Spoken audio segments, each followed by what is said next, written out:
Okay, so today in class we did Sanger sequencing, and it seemed like there was a little bit of confusion about how that fit into the overall project. So I'm going to go ahead and talk us through the overall project one more time. So we start with basically you. You are a person, ideally, most of you, composed of a certain number of cells, something like a trillion, and each of those cells has DNA on the inside of it. Each of those cells has 2 genomes, and we are going to look at those 2 genomes. One genome is from your mom, and one genome is from your dad. Those genomes are divided into 23 pieces, and those 23 pieces are called chromosomes. That means that you have 2 versions of chromosome 1, one from your mom and one from your dad, and 2 versions of chromosome 2, yada yada. And then also that those chromosomes are not going to be the same, right? So if they were the same, that would mean that your mom and dad are identical, which we're not going to. Okay. So basically, the chromosome 1 from your mom and the chromosome 2 from your dad are going to be similar, but not identical. And that relationship we call homologous. So we're going to start at the chromosome. So we basically have you, and from out of you, we are going to take DNA in a process called DNA isolation. You did something similar from bacteria called mini-prep. So we're just going to pretend that we're looking at one chromosome here because it's too difficult for me to draw all 23 out.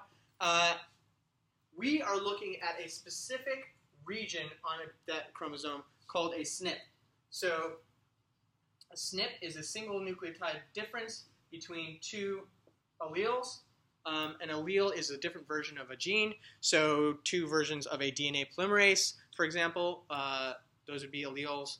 And in this case, what we're going to talk about is the relationship between 2 mu-opioid receptors. Don't worry about what that is yet, but we just need to know that there's 2 versions of it. Okay, so the first thing that we're going to do, after we isolate DNA from the human, from you, we are going to design some primers that ideally will sit right outside the SNP region. Okay? And when we design those primers, that's going to allow us to do the process of PCR, from which we'll generate in a tube 17 gajillion copies of just the section in between the 2 primers. So we'll have that, and we'll have that, and we'll have times 10 gajillion of each of them. All right, so once we have this segment, what we're going to be able to do is run Sanger sequencing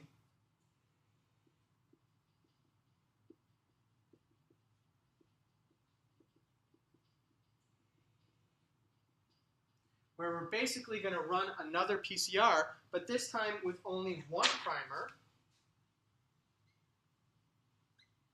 And we're going to use DD-NTPs, specifically fluorescent ones. That's fluorescent. It's glowing. That's what that means. And that is going to produce my segments of different length, each with a fluorophore on the end of it. And for most of them, the colors will be the same at similar lengths. So for most of them, if I have a T here, it will be a T here. If I have a C here, it'll be a C here. And if we have a G there. But at the SNP, if you have 2 different copies, 2 different versions of your SNP, then we'll have different colors at these specific lengths. So we'll have, maybe T here and an A here and an A here.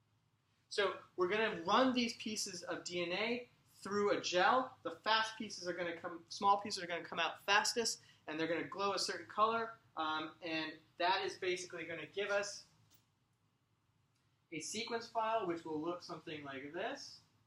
So it will have the number of bases there, and then it'll have the amount of color that you see at those bases.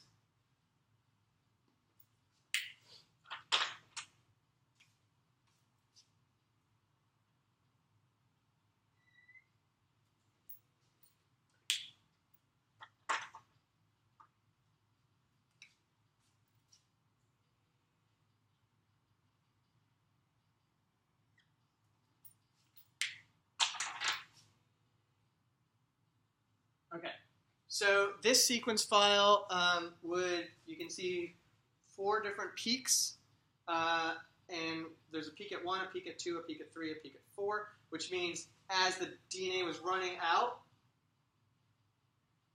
the fluorophore for 1 popped out, this one popped out, generating that spike, then that spike, then that spike, then that spike. Now, interestingly, oh, I did this wrong.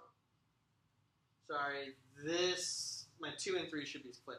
So I should have 2 spikes at 2 because I have 2 different ones at 2.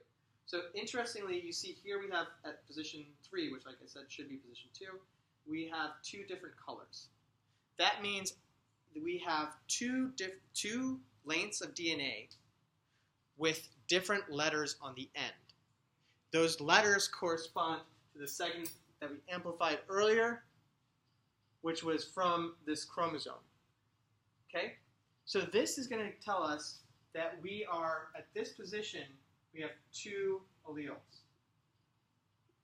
At the position of interest, if you have 1 peak, that means you have 1 type of allele. So you have, both your SNPs are the same. Now, okay, how does this tie into what we've been learning? So in our last ecology unit, we looked at evolution. And evolution is, at the heart, very, very simple. Evolution is the change in the percentage of alleles over time in a population. So in the case of the mu opioid receptor, there are 2 versions. I'm going to oversimplify this. There's 2 versions, and we'll call them sensitive and protective. Okay? So you have the OPRM1 gene. The alleles are actually termed like RS575531 or something like that, and RS5573, I don't know what the other SNP is. But we're going to say that there's the OPRM1 gene, or the mu receptor gene, and it has 2 versions, and we're going to say one is sensitive and one is protective. Now, sensitive means that you are sensitive to opiate-like neurotransmitters, which could come from your natural body, which produces them, or, for example, heroin. So the person who has the OPRM1 sensitive allele is much more likely to get addicted to heroin. Interestingly, they're also probably a little better at picking up on the emotions of others and reacting or learning from a reward type stimulus, right? Because they're more sensitive to reward. So that one has both a beneficial and a negative effect. The protective version of the allele will have the opposite, right? So that person would be slightly protected from heroin use, but don't do heroin. Like, it's ridiculously addictive.